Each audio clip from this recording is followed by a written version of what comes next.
बताते हैं, जहां एक बार फिर से घूसखोर राजस्व कर्मचारी को निगरानी ने घूस लेते हुए रंगे हाथ गिरफ्तार कर लिया है। सिरदला अंचल कार्यालय में कार्यरत कर्मचारी रंजीत कुमार को निगरानी की टीम ने 50,000 रुपए घूस लेते गिरफ्तार कर लिया। बनियाडी गांव के रहने वाले उमेश प्रसाद यादव के द्वारा निगरानी में दर्ज शिकायत के आधार पर राजस्व कर्मचारी की गिरफ्तारी हुई है। आपको बता दें कि 2 महीने पहले ही इसी कार्यालय से राजस्व कर्मचारी रवि शंकर कुमार वर्मा को 20,000 रुपए घूस लेते गिरफ्तार किया गया था। आज हम लोग वहाँ सुबह से चले, उसका जब यहाँ पहुँचे तो यहाँ पर परिवादी उमेश कुमार से राजस्व कर्मचारी द्वारा रिश्वत की राशि मांग कर ली गई है, जिसके कारण से हम लोग उसको गिरफ्तार कर रहे हैं। हम लोगों ने यहाँ पर हाथ धुलवाने का भी हाथ भी धुलवाया उसका, जिसमें कि उसका जो हाथ का जो धोवन था वो गुलाबी हो गया है। गया जी से आपको बड़ी खबर बताते हैं, जहां आईटीबीपी जवान की पीट कर हत्या की खबर मिल रही है। आईटीबीपी जवान संजय यादव की मौत हो गई। पुलिस ने 4 लोगों को हिरासत में लिया है। पारिवारिक रंजिश में जवान की हत्या की गई। वजीरगंज थाना क्षेत्र के बिहियान गांव की एक घटना बताई जा रही है। तो बड़ी खबर आपको गया जिससे बता रहे हैं, जहां आईटीबीपी जवान संजय की पीट कर हत्या की गई है। पुलिस ने 4 लोगों को हिरासत में लिया है।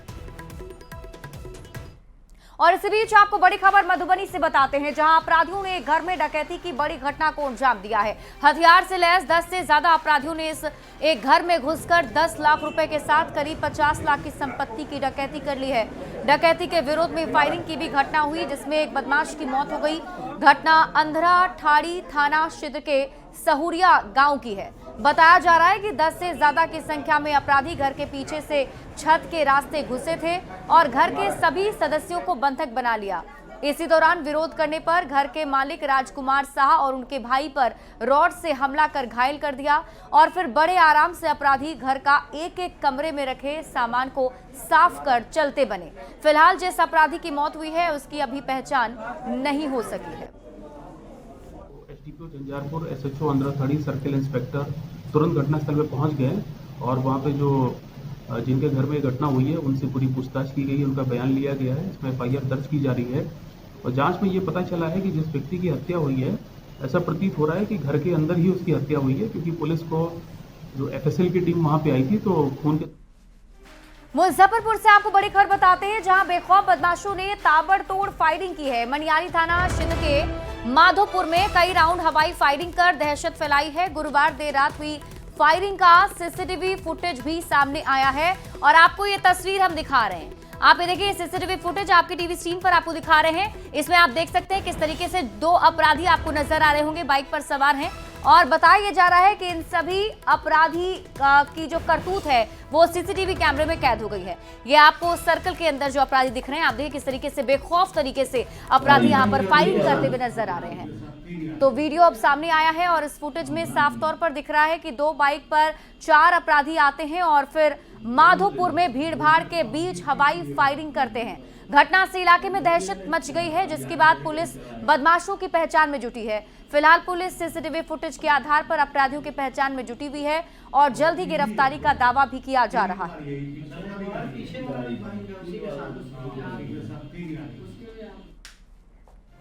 और अब बात करेंगे बिहार विधानमंडल के मॉनसून सत्र की। देखिए, सत्र का आज 5वां और आखिरी दिन रहा, जो कि कार्यवाही भी हंगामेदार ही आज देखने को मिली।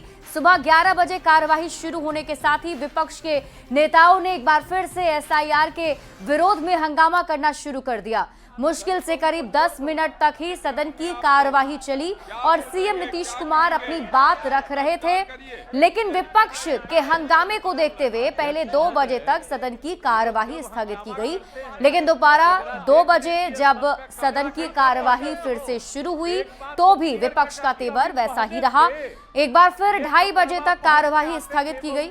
विधान परिषद में विपक्ष के हंगामे की ऐसी ही तस्वीर रही और अंत में 2:30 बजे सदन की कार्यवाही तीसरी बार शुरू हुई और संवैधानिक औपचारिकता पूरी करने के बाद सदन की कार्यवाही अनिश्चित काल के लिए स्थगित कर दी गई है। मौजूदा विधानसभा का ये आखिरी सत्र था। इसके बाद अक्टूबर-नवंबर में विधानसभा के चुनाव होने हैं। क्या सोचेंगे, क्या और ये 3 तस्वीरें आपकी टीवी स्क्रीन पर आपको दिखा रहे हैं हंगामे से जुड़ी हुई। आपको बता दें कि बिहार विधानसभा के मानसून सत्र के आखिरी दिन भी विपक्ष की तरफ से जोरदार हंगामा किया जाता रहा। ये 3 तस्वीर आप देख रहे हैं। मुख्यमंत्री नीतीश कुमार आज अपनी बात सदन के अंदर रख रहे थे, उस वक्त भी विपक्ष की तरफ से हंगामा किया जा रहा था। बात अगर विधानसभा की करें या विधान परिषद की, दोनों ही जगह विपक्ष SIR के मुद्दे को लेकर सरकार पर हमलावर नजर आया। 5 दिन का ये छोटा सत्र काफी हंगामेदार रहा, जिसमें विपक्ष की तरफ से SIR मुद्दे को लेकर लगातार सरकार को घेरा गया।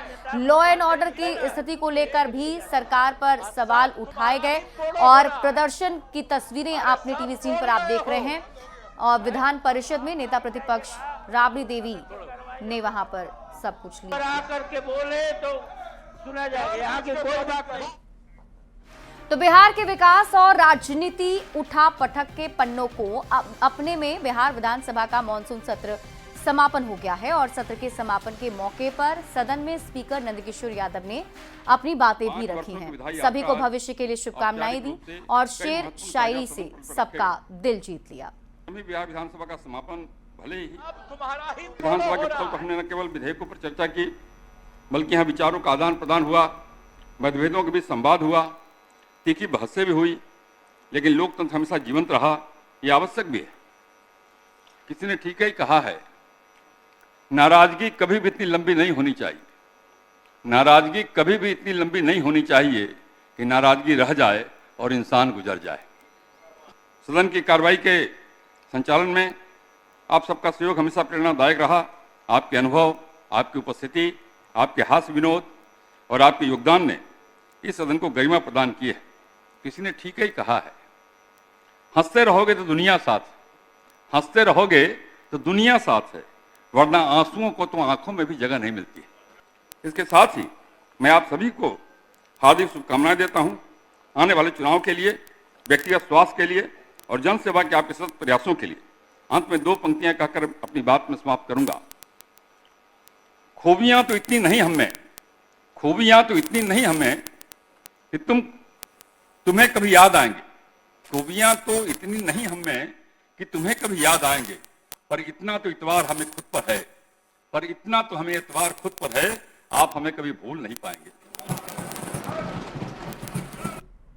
तो बिहार में मतदाता पुनरीक्षण के विरोध में विपक्ष के नेता लगातार काले कपड़े में ही सदन पहुंचे। सीएम नीतीश कुमार ने विधानसभा और विधान परिषद दोनों ही सदन में विपक्ष के काले कपड़े पर जमकर आलोचना की।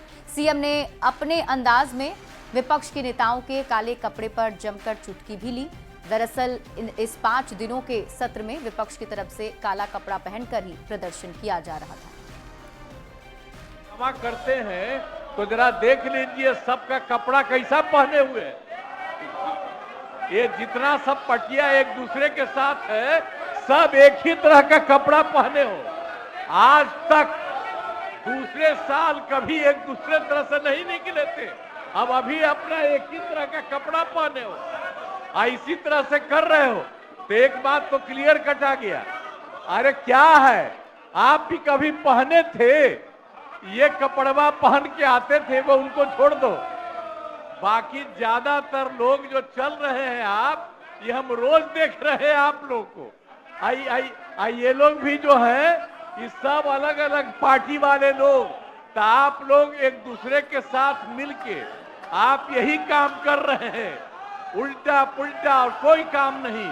घाय घाय सुनिए सुनिए, पूरा घाय घाय है, अरे पूरा घाय घाय है। नेता मुख्यमंत्री जी बोल रहे हैं, सुनिए। एक ही तरह का आई पहले पहनते थे, ये कपड़ा जो पहने हो सब, तो जो ही कह गई होगी तो उसी तरह से सब पहने हो। अलग अलग पार्टी वाला यही पहन, बिहार की जनता को जवाब वही है। विधानसभा में विधान जवाब दीजिए, नाम सब आराम पहन करके चल रहे हो। और ऐसा पहले होता था, हर दिन खाली यही भाई सुनिए कर रहे हैं, नेता बोल रहे हैं। आप जब तक सुनना चाहिए तो सुनते नहीं है।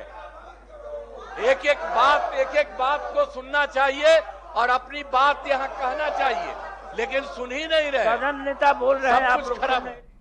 बिहार विधानसभा के मॉनसून सत्र के अंतिम दिन विपक्षी विधायकों ने जोरदार हंगामा किया और इस दौरान मुख्यमंत्री नीतीश कुमार ने विपक्ष के काले कपड़े पहनने पर तंज कसते हुए कहा कि ये सब एक ही तरह का कपड़ा पहने हुए हैं, ऐसा ही कपड़ा पहन लो तो यही हाल होगा। इस बयान पर राजनीतिक बयानबाजी भी तेज हो गई है। नीतीश कुमार जी काला कपड़ा देख करके भड़कते नहीं है। जो संसदीय आचरण है, संसदीय जो व्यवहार है, उसके उन्होंने इंगित किया। विधानसभा में लगातार काला कपड़ा पहन करके आना, संसदीय परंपरा, संसदीय व्यवस्था में जिनको भरोसा नहीं है, जिनको विश्वास नहीं है, वही लोग इस तरह के कृत्य करते हैं। उन्होंने याद दिलाया कि संसदीय परंपराओं का निर्वहन करें। नीतीश जी काला कपड़ा देख के हड़क जाते हैं, कभी उजला कपड़ा देख के हड़क जाएंगे। जिस विषय पे चर्चा हो रही है उस विषय पे चर्चा नहीं करेंगे।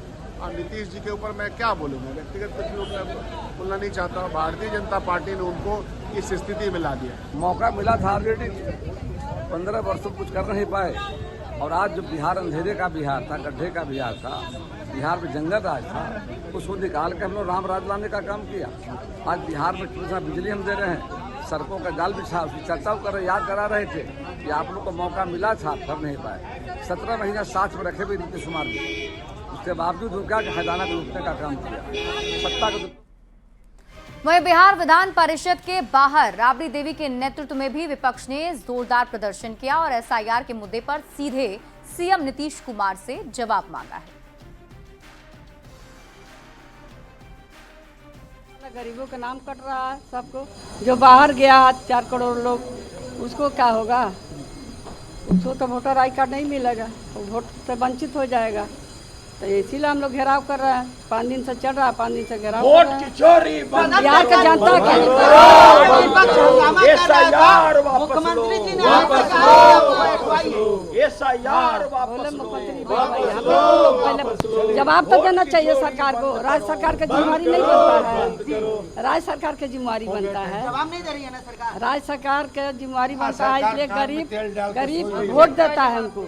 अगर आप पिछड़ा सब कोई वोट देता है तो उनको तो पर जवाब देना चाहिए मुख्यमंत्री को कि हम लोग विरोध करते हैं। मुख्यमंत्री बोला कि हम विरोध करते हैं, ये गलत काम हुआ है, क्यों नहीं बोलते हैं? जवाब क्यों नहीं सदन में देते हैं? अब आएंगे ना आएंगे, जनता बताएगी। तो विधानमंडल के मॉनसून सत्र के आखिरी दिन राजनीति के कई रंग भी देखने को मिले हैं। एक तरफ काले कपड़े में विपक्ष का प्रदर्शन लगातार जारी रहा, तो दूसरी तरफ सदन के भीतर कल हाथापाई की नौबत के बाद जेडीयू के विधायक भी अनोखे अंदाज में विधानसभा पहुंचे। जेडीयू के कई विधायकों ने सुरक्षा के लिए हेलमेट लगा लिया था। ये तस्वीर आपके टीवी स्क्रीन पर आपको दिखा रहे हैं। 2 तस्वीर, पहली तस्वीर में आप देख रहे हैं विपक्ष के नेता काले कपड़े में नजर आ रहे हैं और दूसरी तस्वीर हेलमेट में पहुंचे हैं जेडीयू के विधायक। तो विधानसभा के बाहर और अंदर ये अलग अलग रंग आज देखने को मिले हैं। दरअसल काले कपड़े में एसआईआर का विरोध प्रदर्शन विपक्ष की तरफ से किया गया, तो वहीं सुरक्षा के लिहाज से हेलमेट पहनकर जेडीयू के विधायक सदन पहुंचे।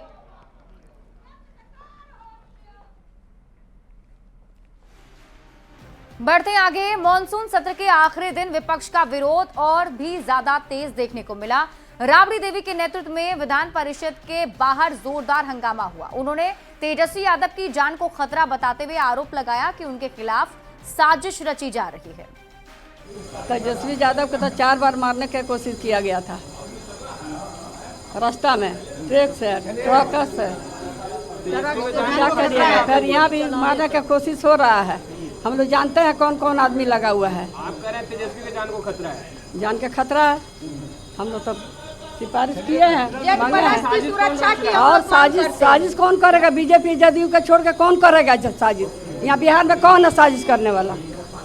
दबाव देता है, जनता के जबान बंद करेगा। संस्कारी नहीं ना है, संस्कारहीन है, उस नाला के कीड़ा है उस। तो राबड़ी देवी ने नेता प्रतिपक्ष तेजस्वी यादव को जान का खतरा बताया है, जिस पर डिप्टी सीएम विजय सिन्हा ने कहा कि अगर तेजस्वी यादव को ऐसा लगता है तो वे सरकार को बताएं, सरकार उन्हें और भी ज्यादा सुरक्षा देगी, लेकिन सिर्फ माहौल बनाने के लिए कुछ भी बोलना ठीक नहीं है। खुल करके बताना चाहिए। सरकार संकल्पित है, हर लोगों के जान की सुरक्षा के लिए सरकार पूरी तरह से संकल्पित है, लेकिन सिर्फ सहानुभूति के लिए इस तरह का बयान देना कतई उचित नहीं है। इस तरह के माहौल से कहीं न कहीं एक नकारात्मक वातावरण बनता है।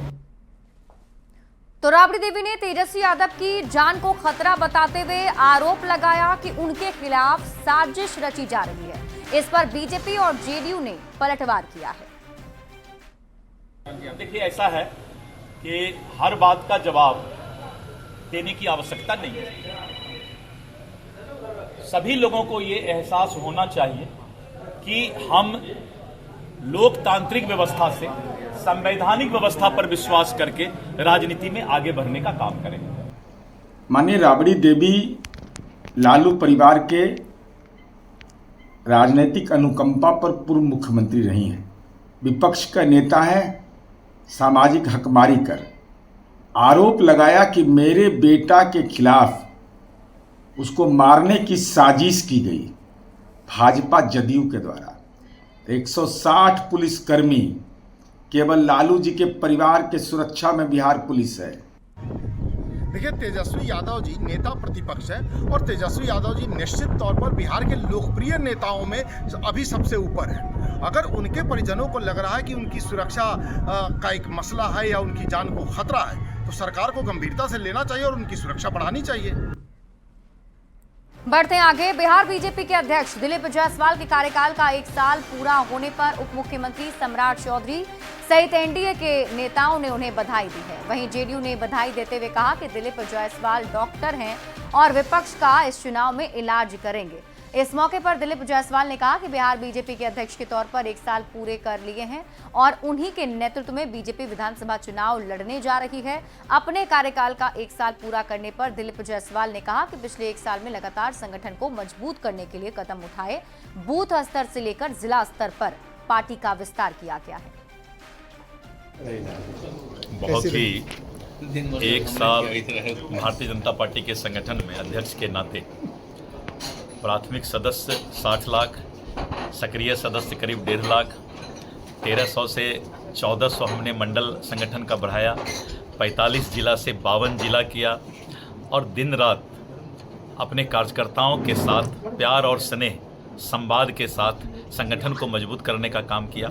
संगठन के सभी नेताओं का बहुत ही स्नेह और प्यार मिल रहा है और मुझे पूरा विश्वास है कि आने वाला समय बिहार के लिए और जो हमारा विधानसभा का चुनाव है, हम भारी बहुमत से सरकार बनाने जा रहे हैं। माननीय डॉक्टर दिलीप जायसवाल भाजपा प्रदेश अध्यक्ष का 1 वर्ष का कार्यकाल पूरा हुआ, जो राष्ट्रीय जनतांत्रिक गठबंधन का एक महत्वपूर्ण हिस्सा है और उनकी आकांक्षा और अपेक्षा है कि 2025 में माननीय नीतीश कुमार जी के नेतृत्व में एनडीए की सरकार बने।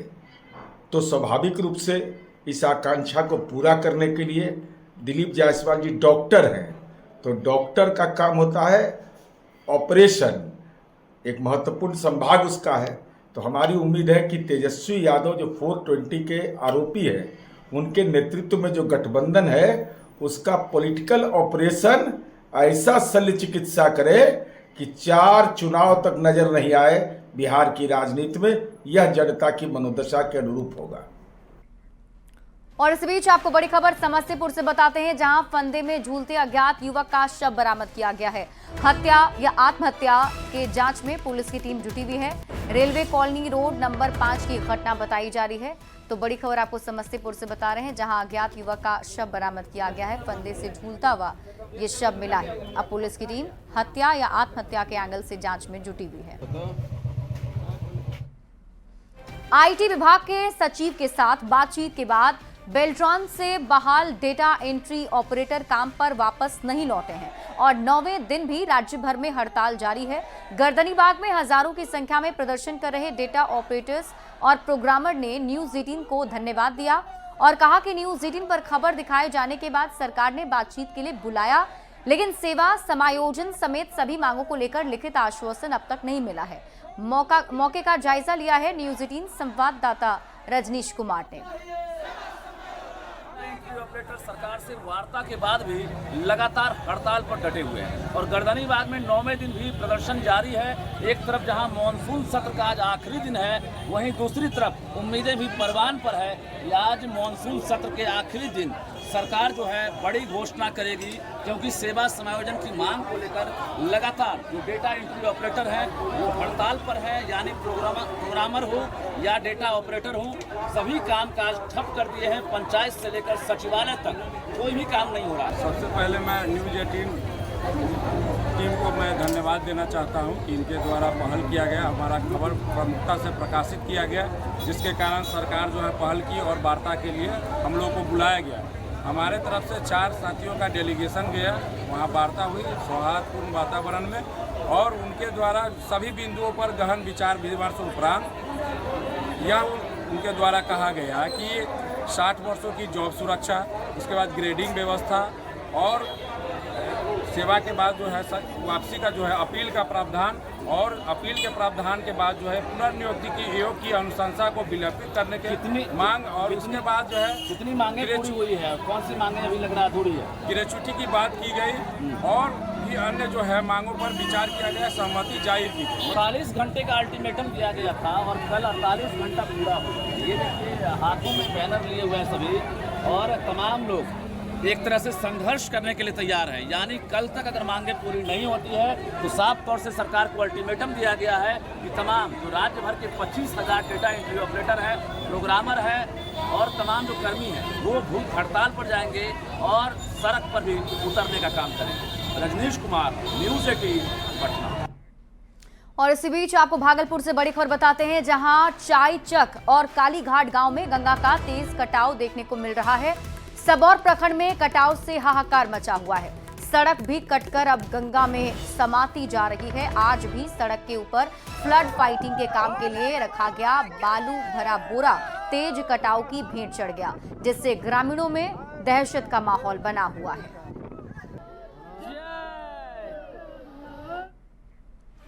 और इसी के साथ इस बुलेटिन में अभी के लिए बस इतना ही। आप देखते रहिए न्यूज़ 18 बिहार।